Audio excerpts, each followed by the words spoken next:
Hello and welcome viewers, this is Tigray Television. I am Tigrai and I'm here with today's English news. Stay tuned.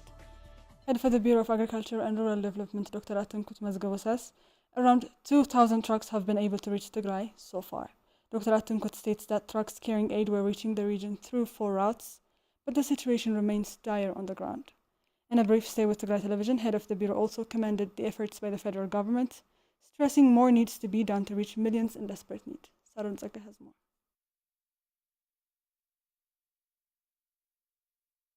Head for the Bureau of Agriculture and Rural Development, Dr. Atenkut Mazgabo says that the aid getting into Tigray is commendable compared to how it used to be, but more needs to be done to reach the millions in desperation. Dr. Atenkut says that aid is getting into Tigray via 4 routes, and so far around 2,000 trucks have been able to reach the region. Since the signing of peace agreement, you can say just in the last 30 days or a month, the food assistance or the food supply and other humanitarian supplies coming to Tigray are increasing, and the trend is also encouraging.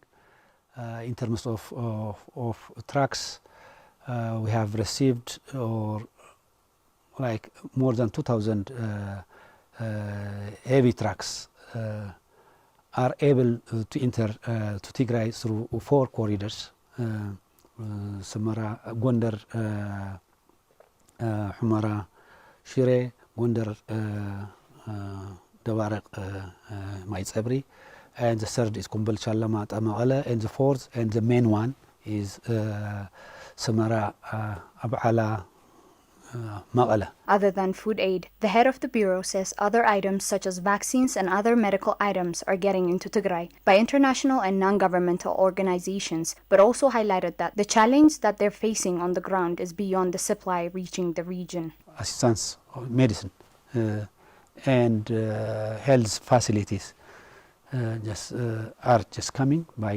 ICRC and other partners. But considering the problems we have in Tigray, it's not enough, but the trend or the starting is just encouraging. So we should, I think, it should be continued. We recommend the federal government to push on this one. Considering the challenges we have and considering the resources at all levels, at UN and other like US or just other partners, it's not just solvable. The challenge we have is just beyond the supply that is coming or the assistance coming. The head also added that the Bureau had been able to almost complete the dispatch of second round aid to 36 out of more than 90 districts in Tigray, but the distribution is still hampered by several obstacles such as the presence of Eritrean forces, security issues, absence of aid workers in some areas, and so on. There is dispatch and distribution. The dispatch is just when we distribute from here, just allocate the amount of food needed for each warada. From here, just we call it just dispatch. We dispatch from here. So in our control area, just like just as of Friday, almost 99% of the area where the food was sent to this area. But in other parts, dispatch is not just done properly because there is no just partner or non-government agents on ground. For example, I can mention some of the warada even in northwestern, like Askadere, Dabbaguna, around there. In some waradas, there is no dispatch has not started. Even if dispatch is started, distribution is not started. We have 1.1 million recipients or needy people in central zone. The food that is required to these people is like 18,000 metric ton. All of it is available in Magala. So we request the federal government to act immediately on this one and at least to make the area accessible for humanitarian assistance. The facts on ground are not conducive for humanitarian because of the presence of Eritrean forces. They are making a lot of atrocities. Lastly, Dr. Attenkut cautioned that the government of Tigray is committed to help facilitate aid distribution and the complete implementation of the signed peace deal to help save millions of Tigrayans. With the humanitarian agencies, we try just to deliver what is required. So, for example, easy movement in Tigray. We don't just want, we give one-time clearance to move everywhere in Tigray. We don't have any restriction. So they are very thankful even, the UN agents, all the partners in terms of this one. So they don't have any single report. I have never heard any single report, complaint by UN agencies and by international NGOs, staffs here in Tigray. They are free to move in terms of, so this shows the commitment of the government of Tigray. In a related news, the head of the bureau also noted that Eritrean forces remain an obstacle for the dispatch and distribution of aid that is reaching Tigray. Dr. Attenkut said the question of getting aid for Tigrayan residents under the areas occupied by Eritrean forces seems luxurious as they continue to struggle to live another day in the hands of Eritrean forces. The facts on ground are not conducive for humanitarian because of the presence of Eritrean forces. They are making a lot of atrocities. Last week we had Emergency Coordination Center meeting in the presence of all humanitarian agencies and UN staffs. We have learned that one underage girl, the Eritrean force were trying to abduct her, and the family resisted because just as member of family, it is very painful to see when your underage daughter is just taken by the Eritrean forces. So the Eritrean forces killed all of them. So this is very bad news. This is just one example. It's very mind-blowing for everybody. Dr. Attenkut also requested for UN agencies to work on surveillance in areas under the occupation of Eritrean forces to safeguard and protect civilians from atrocities. The head also called on the Ethiopian government to open roads, resume all services and commercial activities between Tigray and the rest of Ethiopia. We really appreciate what is happening in southern Tigray, generally speaking, and what is happening also in our control area in Tigray. But the situation in the central zone is very bad. So this time it's not about the humanitarian assistance food, but it's about protection. Protection is the top agenda over there. Civilians should be protected. So we are just pushing the UN and the international NGO for their presence, not to report what is happening, basically, but if they are there, at least they deter this atrocity to happen on our people.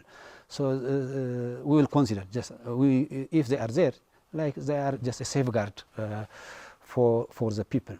So we recommend, we would like to raise this issue to the attention of the international community, to the federal government, to act immediately on this issue. As long-lasting solution, we recommend the federal government to facilitate the smooth transfer or just start of commercial activities within Ethiopia, just from Tigray to other parts of Ethiopia, so that goods and other services can exchange easily. And we recommend the resumption of telecommunication and banking services. By doing this, at least, just usually we agree when we said like 60% of the challenges will be solved. Proceeding to other details, internally displaced persons say the Eritrean army has continued abducting the youth, raping women, burning and looting properties, discounting the Pretoria Peace Accord.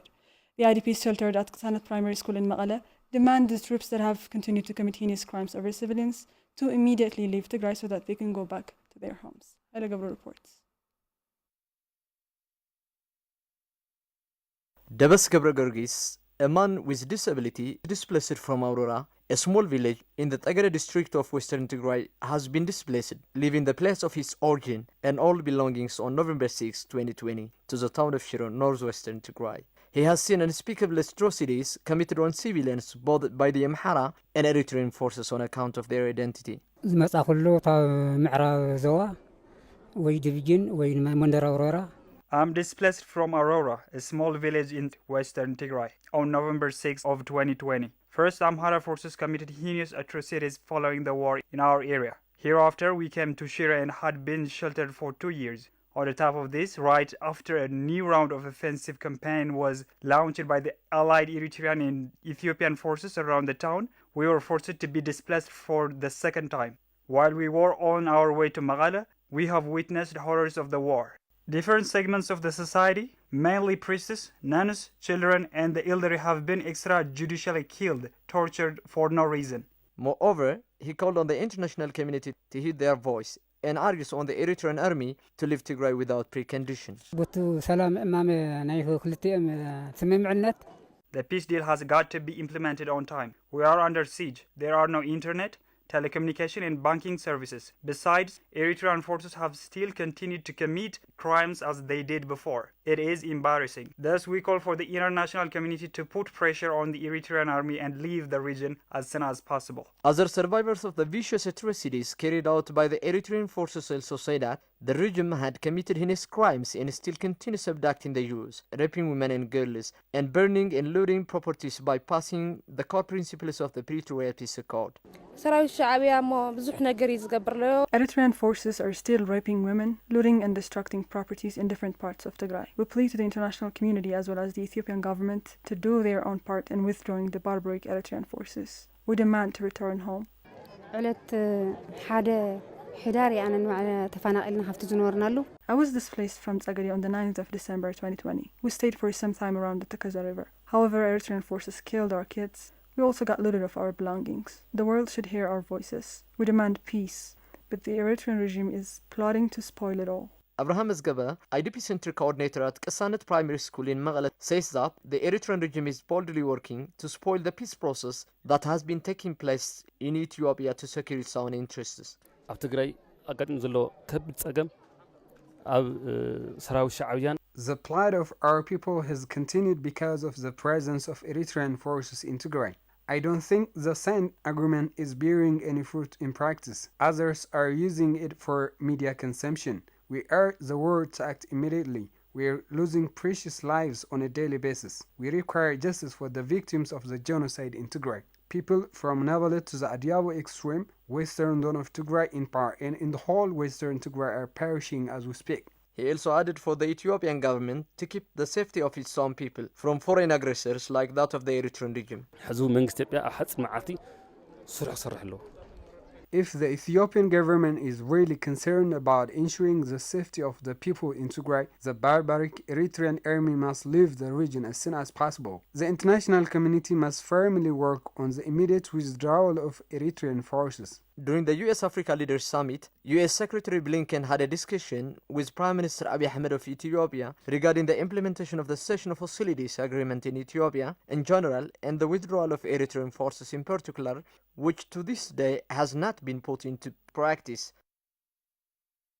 IDPs from northwestern Tigray currently sheltering in Atzihanis Primary School in Magala say they are still unable to fulfill basic needs. Our reporter Argawi Gabriel was in the IDP camp to observe their situation and has prepared the following report. The 2 years devastating war on Tigray has seen more than 2 million internally displaced people, and according to the repeated reports of the United Nations, most of them are women and children. IDPs of northwestern Tigray, who are currently sheltered at Hatze Yohannes Primary School in Mekelle, the capital of Tigray, says they are in a very dire situation as they are not getting basic aids that meet their needs. We haven't received anything since we came here. We don't have any clean drinking water and toilet, and as a result, our children are getting sick frequently due to waterborne diseases. But what is worse is, we don't get any medical care when our children get sick. We're not getting any attention here. We are enduring a very difficult life here. Living without food while you have a child is very challenging.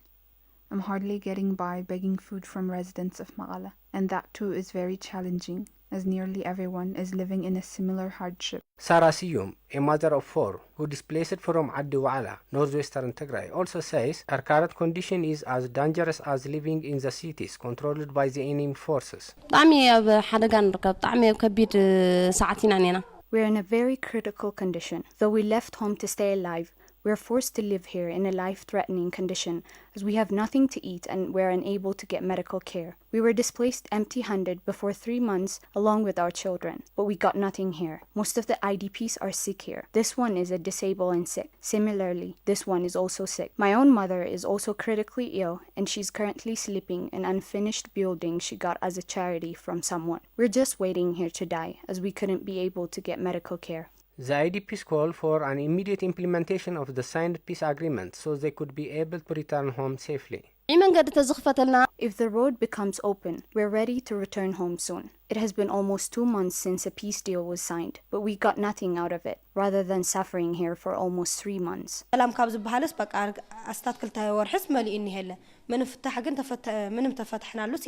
has been almost 2 months since the peace deal was signed, but it has not brought us any justice. The peace is nominal. We are neither getting any aid or able to return home safely. Almost 2 months to the signed peace agreement between the governments of Tigray and Ethiopia. However, humanitarian crisis in Tigray is going from bad to worse, as the aid that trickles into Tigray is not matching the need on the ground and foreign forces are still committing unspeakable atrocities, according to newly displaced people. Our reporters visited Kadamawiana, one of the most vibrant marketplaces in Maqala, and spoke with buyers and sellers who say supply still fails to meet demands. They also state their hope the peace deal would stabilize the market. That remains impractical 48 days into the peace agreement. Naam Hadgu has more on this. This is the center of Maqala, usually known as Kadamawiana. This area was the primary market area where most of the city depended on. However, now the marketers say that the signed peace deal has not brought any type of improvements to stabilize the market in general. In the past, I used to sell fruits with fair prices, but now, as there is no supply, I am only selling tomatoes because we can get it from local suppliers. I personally hoped that the signed peace deal would stabilize the business sector, but I haven't seen any changes except that the price is increasing at an alarming rate.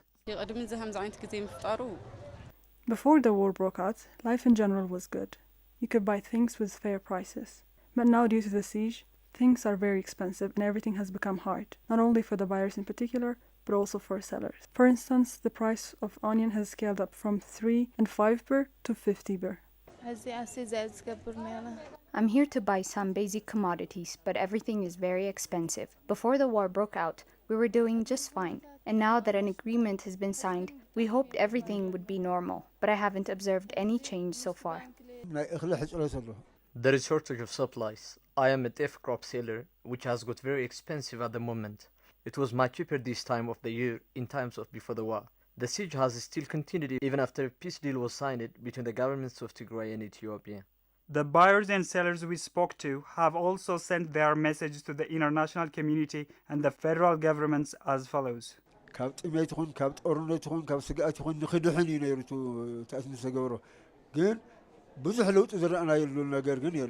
We have not yet witnessed any meaningful difference in this sector, so I call on the international community to put pressure in providing permanent solutions because people are starving and their savings goes frozen in banks, and the banks should be reopened to give services to civilians in accordance with the international rules. We are in a situation where we can get medical service, so we call on the international community and the federal government to help us in this suffering. Reports of atrocities are coming out from areas controlled by Eritrean forces. President of Tigray Debretsion ገብረሚካኤል said the Ethiopian government should ensure the withdrawal of Eritrean and Amhara forces from Tigray as per the agreement. Many fear the presence of these forces in Tigray and the atrocities they are committing could jeopardize the peace efforts. Our reporter Abel Tzgabu has been following the role of Eritrea in Tigray since the signing of a peace agreement. Let's take a look.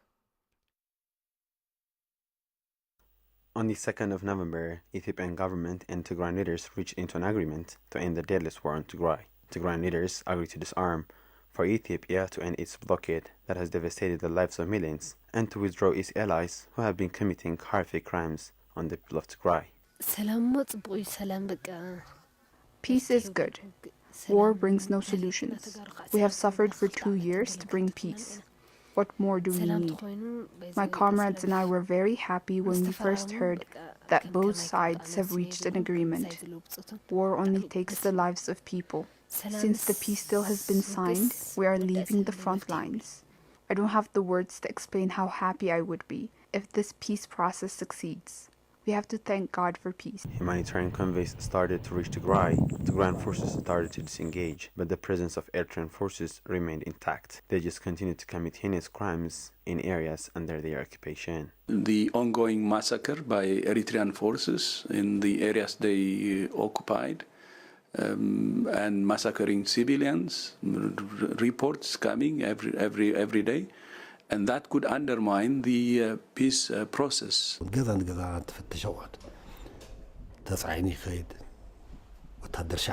Eritrean forces are looting civilian properties.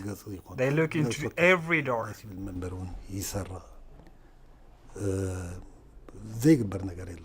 All kinds of atrocities are committed on our people.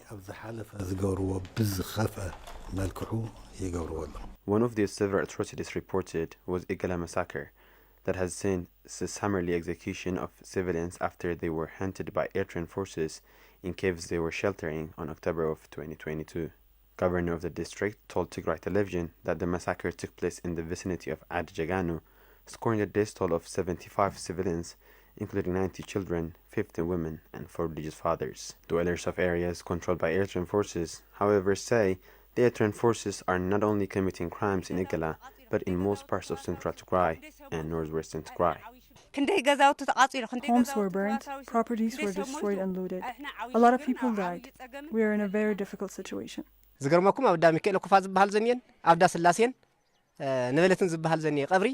your surprise, in Ndamike Elokfa, in Ndaslase in Nabelet, men do not participate in funeral ceremony.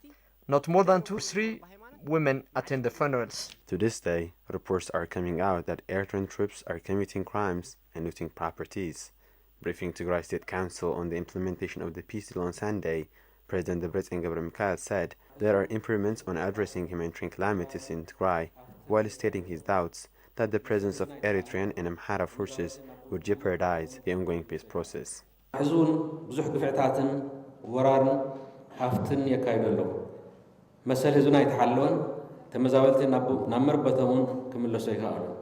To this day, they are committing unspeakable atrocities on our people. The rights of our people remain violated. IDPs have not yet returned to their homes. The agreement said that disarmament of heavy weapons will take place simultaneously with withdrawal of non-ANDF forces, and the disarmament of light weapons will take place taking into consideration the security situation in Tigray. It was expected for the Ethiopian government to withdraw those forces and Tigrayan forces to disarm, but the forces are still operating in Tigray and continue to commit heinous crimes on our people. We have done our part. The Ethiopian government has to withdraw these forces and return the IDPs back to their homes. If the Ethiopian government is really concerned about ensuring the safety of the people in Tigray, the barbaric Eritrean army must leave the region as soon as possible. The international community must firmly work on the immediate withdrawal of Eritrean forces. Eritrean forces have still continued to commit crimes as they did before. It is embarrassing. Thus, we call for the international community to put pressure on the Eritrean army and leave the region as soon as possible. Despite unhelpful comments from his allies, Prime Minister Abiy Ahmed and his government have publicly welcomed the Pretoria peace deal and stressed that more war would be nothing but futile. The international community keeps calling on the withdrawal of Eritrean forces from Tigray. Last week, Antony Blinken and Prime Minister Abiy Ahmed discussed on the need to immediately withdraw Eritrean forces from Ethiopia. But the question remains, who will support Ethiopia and the horn to manage the long hands of Isaias Afwerki that has paralyzed the Ethiopian government to advance into the peace agreement? Well, that's it for me and the entire team here in Maqala. Thank you for your time.